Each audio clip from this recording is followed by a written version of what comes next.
Hallo und herzlich willkommen bei Epic, heute mit dem Schaftprogramm von Hera Arms.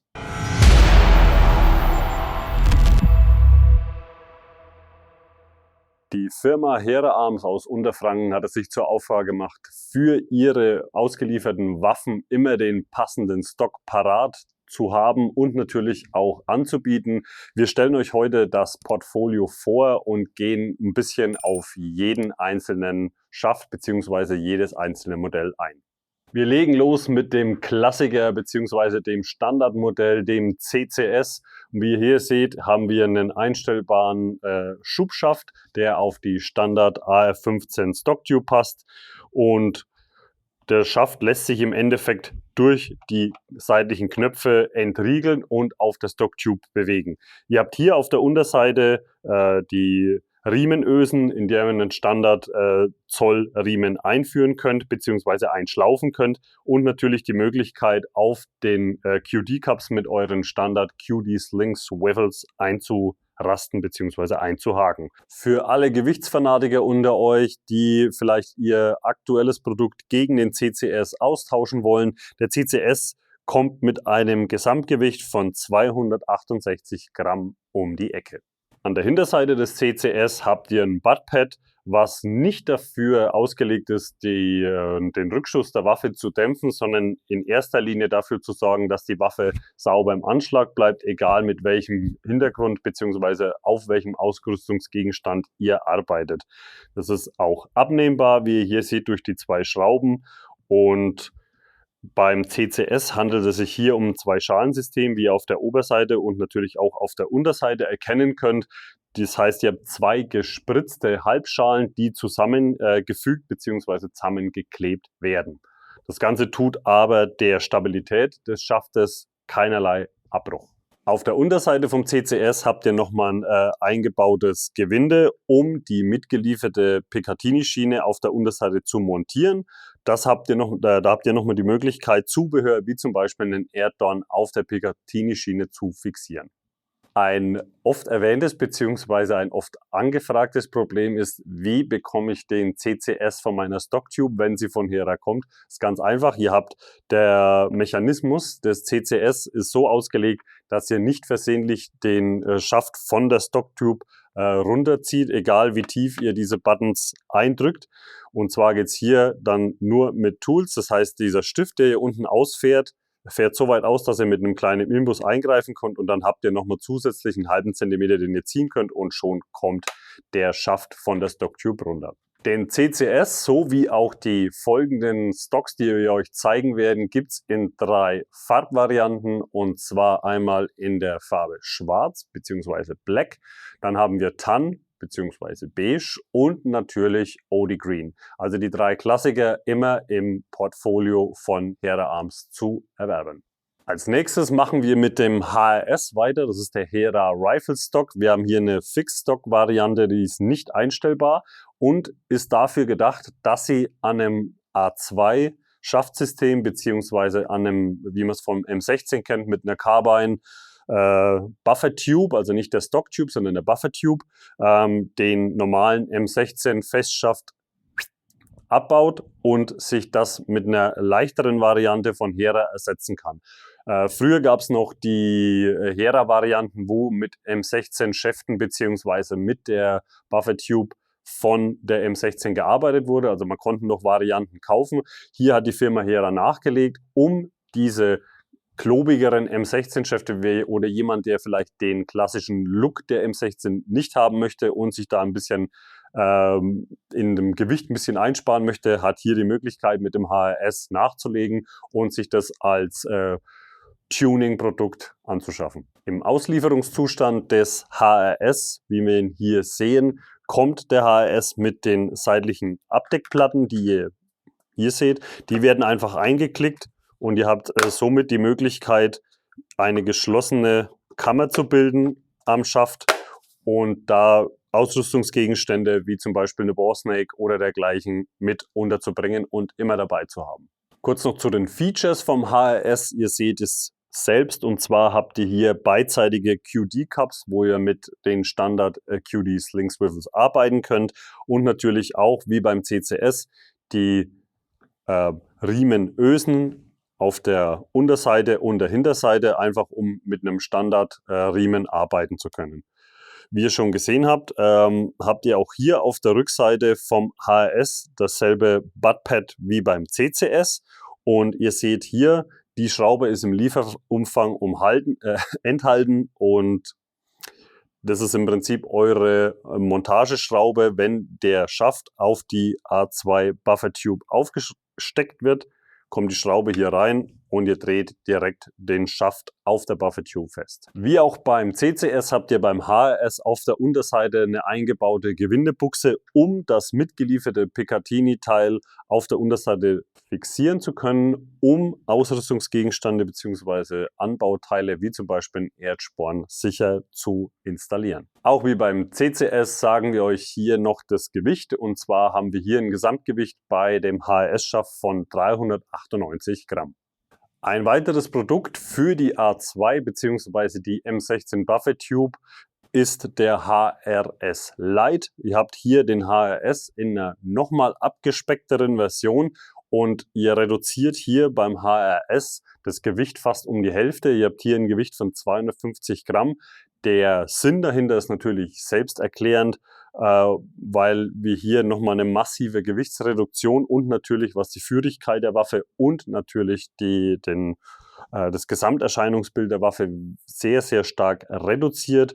Ihr habt hier keinerlei Möglichkeit, die Length of Pull bzw. eure Schaftlänge zu variieren, habt aber wie beim HRS auch die Möglichkeit, mit QD-Cups bzw. euren QD-Sling-Swiffles zu arbeiten, und natürlich könnt ihr auf der Rückseite direkt einschlaufen, auch wie beim HRS, das Buttpad in derselben Größe und natürlich mit derselben Langlebigkeit.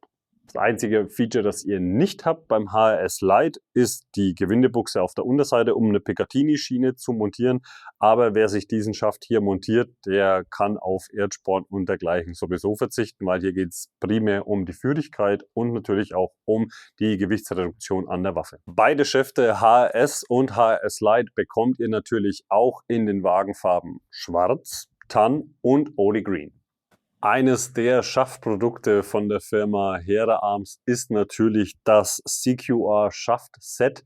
Wir zeigen euch hier explizit das Set und nicht nur den Hinterschaft, weil einfach das Zusammenspiel im Design vom CQR Set aus Frontgriff und Hinterschaft einfach bombastisch ist und einfach das perfekte Produkt für Futuristic Rifle Design ist. Und zwar haben wir hier beim CQR Hinterschaft bzw. Carbine-Schaft ein System, also praktisch wie eine Art Monolithic Stock. Und zwar habt ihr hier die Öffnung für eure Stocktube und hier die Aufnahme für euren Standard AR-15 Griff, wie ihr es kennt. Natürlich habt ihr hier dann eine Grifflochmulde, die hier entsteht, und einen Schaft, der ultra stabil mit eurem System bzw. mit eurem Low Receiver verbunden ist. Zu den Features: Ihr habt hier verschiedene Aufnahmemöglichkeiten, Sling direkt einzuschlaufen, und natürlich auch hier, wir haben hier eine direkte Version aus der Packung genommen. Und zwar seht ihr hier die Aufnahmemöglichkeit für die QD Flush Cups, wo ihr natürlich mit euren QDs, also mit den Schnellklick-Sling-Halterungen arbeiten könnt. Das CQR Schaftset ist natürlich durch sein Design bei diversen Hollywood-Produktionen schon aufgeploppt. Der ein oder andere hat es bereits beim Schauen der Filme dann so erkannt und sich gedacht: Verdammt, das ist doch Hera Arms. Und es ist tatsächlich so, also in diversen, die wir jetzt nicht nennen werden, in diversen Produktionen ist natürlich aufgrund des sehr futuristischen Designs dieses Setup gewählt worden, weil es einfach sehr gut in dementsprechendes Genre passt. Ihr habt hier, weil wir im Prinzip über das Set sprechen, einen Frontgrip, der auf Picatinny angebracht wird. Das heißt, ihr könnt das CQR-Set nur in Verbindung mit einem Picatinny Handguard benutzen. Der CQR-Schaft passt auf jeden Standard AR-15 Lower mit AR-15 Stocktube. Beim CQR Vordergriff habt ihr im Prinzip auch die Möglichkeit, mit einem direkten Karabiner euch einzuhaken ins Sling oder natürlich die vorderen QD Flush Cups zu verwenden. Das hier liegende CQR-Schaftset ist das Gen 1, also die erste Generation des CQR-Schafts. Und natürlich hat Hera nachgelegt und mit dem Gen 2 nochmal eine Schippe draufgelegt. Und hier kann jetzt jeder entscheiden, welches Design ihm am besten gefällt. Und das zeigen wir euch jetzt. Jetzt hier direkt vor mir am Tisch der Direktvergleich von CQR Generation 1 und Generation 2. Man sieht auf den ersten Blick, wo die Unterschiede liegen. Und zwar am Design wurde geschraubt. Man hat hier nochmal ein wesentlich futuristischeres Design an den Tag gelegt und das Ganze nochmal in der Höhe zusammengeschrumpft, um die Führigkeit der Waffe ein bisschen besser zu machen.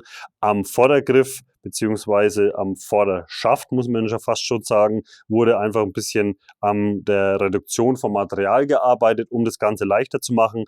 Immer noch bei der Generation 2 die Montage auf Picatinny-Schiene. Das heißt, um diesen Vordergriff zu montieren, müsst ihr auf jeden Fall einen Picatinny Handguard haben oder für M-Lock-Varianten mit Picatinny-Anbauschienen arbeiten, was aber wenig Sinn macht, weil es einfach viel zu viel Höhe und natürlich auch Gewicht zu eurem Setup addiert. Einer der wichtigsten Unterschiede vom CQR in der ersten Generation zur Generation 2 ist natürlich die Montagemöglichkeit. Beim CQR in der ersten Generation hattet ihr die Möglichkeit, auf eine Standard AR-15 Stocktube zu gehen und somit den aufzuschieben, den Vordergriff bzw. den Pistolengriff an eurem Interface vom Lower Receiver zu fixieren, nachträglich eure Sicherungsfeder einzubauen und ihr wart ready to go. Bei dem Generation 2 CQR sieht die Sache ein bisschen anders aus, und zwar arbeiten wir hier mit einer A2 Buffer Tube wie auch beim HRS. Das heißt, ihr könnt nicht mit der Standard AR-15 Stock Tube arbeiten, sondern ihr braucht die glatte Buffer Tube, wie sie auch bei der M16 A2 verbaut ist, um das Ganze aufschieben zu können. Der Prozess der Montage ist auch ein bisschen anders als beim Generation 1 CQR. Das wird hier auf die A2 Buffer Tube aufgeschoben. Das stabilisiert sich bis hier hinten rein und dann setze ich im Endeffekt meinen Pistolengriff ein, verschraubt das Ganze miteinander, habe die Standard-Verschraubung, die in den Lower Receiver geht, und kann somit meine Sicherungsfeder mit drin lassen und ist im Endeffekt sofort einsatzbereit. So, das ist im Prinzip der Hauptunterschied zwischen der Generation 1, also nicht nur das Design, sondern natürlich auch die Montagemöglichkeit, beziehungsweise was ihr noch anschaffen müsst, um den CQR in der zweiten Generation montieren zu können. Eines der Features bei der CQR Generation 2 ist die einstellbare Schulterstütze. Wie ihr hier seht, könnt ihr die in 3 verschiedenen Positionen arretieren durch die 2 Schrauben, die hier im Schaft eingesteckt und verschraubt werden. Beim CQR 2 ist natürlich nicht die A2 Buffer Tube enthalten. Das müsstet ihr also praktisch noch im Aftermarket euch selbst besorgen, wenn ihr ein Setup dementsprechend euer eigen nennen wollt. Hier sehen wir das Ganze mal am Objekt der Begierde. CQR in der zweiten Generation, CQR Front Grip in der zweiten Generation auf einer 7,5 Zoll 223 Halbautomatik Büchse. Wie gesagt, jeden Vermutungen zum Trotz, hier haben wir keine Standard AR-15 Stock Tube drin, sondern eine A2 Buffer Tube, um das Ganze installiert zu bekommen. Ja, kein Design, das mehr nach Future Shit aussieht als das CQR Schaftset von Hera Arms. Leider nur in der Konfiguration mit der Lauflänge und dem Kaliber nur für Jäger erhältlich. Hier vor mir am Tisch seht ihr jetzt die 7.62 in der 0.30-40 Variante. Warum schauen wir uns die an? Ganz einfach, weil wir hier bei der Konfiguration mit einem Aftermarket-Produkt arbeiten, und zwar haben wir hier an der Waffe verbaut den Magpul PRS in der zweiten Generation. Warum macht Hera das? Ganz einfach, weil man einfach nicht mit jedem Produkt selbst auf den Markt kommen kann. Das überlässt man, oder man bedient sich hier einfach mit Produkten von Herstellern, die das einfach schon über Dekaden machen und es natürlich auch einen sehr guten Job machen. Und deswegen hat man bei der 762 03040 die Entscheidung getroffen, dass man hier mit dem PRS Gen 2 arbeitet, der direkt im Gegensatz zur Generation 1 von Magpul, also vom PRS-Stock von Magpul in der ersten Generation, der muss auf eine A2 Buffer-Tube geschraubt werden und der PRS in der Generation 2 kann auf eine reguläre AR15 Stock-Tube montiert werden. Was das super Coole an dem PRS ist, dass ihr praktisch alles einstellen könnt, was zum PRS-Schießen gehört. Und zwar, ihr habt hier eine einstellbare Wangenauflage, die in der Höhe einstellbar ist und natürlich einen einstellbaren Buttpad, um natürlich die Schaftlänge für euch zu konfigurieren. Auf der Unterseite seht ihr schon, habt ihr eine sehr lange schräge Fläche, um, wie ihr seht, ein Beanbag sauber und stabil drunter ablegen zu können. Das Ganze auf beiden Seiten mit den QD-Cups für eure QD-Sling-Swivels und in der Konfiguration könnt ihr eigentlich direkt loslegen und da steht dem Präzisionsschützentum nichts mehr im Wege. Alle hier im Video gezeigten Produkte findet ihr natürlich auf der Herstellerseite bei Hera Arms. Den Link blenden wir euch unten ein und vielleicht haben wir mit dem Video dem einen oder anderen geholfen bei seiner Kaufentscheidung oder natürlich bei seiner kommenden Konfiguration seiner eigenen Hera Arms Selbstladebüchse. Wer weiß, wir hoffen, es war so. Wenn ihr selbst schon Hera Arms Produkte oder eins von den hier gezeigten Produkten nutzt und eure Erfahrungen mitteilen wollt, dann schreibt uns bitte in die Kommentare. Habt ihr Fragen zu den gezeigten Produkten, die ihr hier im Video gesehen habt, dann schreibt uns in die Kommentare. Und natürlich, wenn euch das Video gefallen hat, lasst ein Like da, abonniert den Kanal und für die neuesten Videos drückt einfach die Glocke. Das war's von uns. Bis zum nächsten Mal. Ciao, ciao.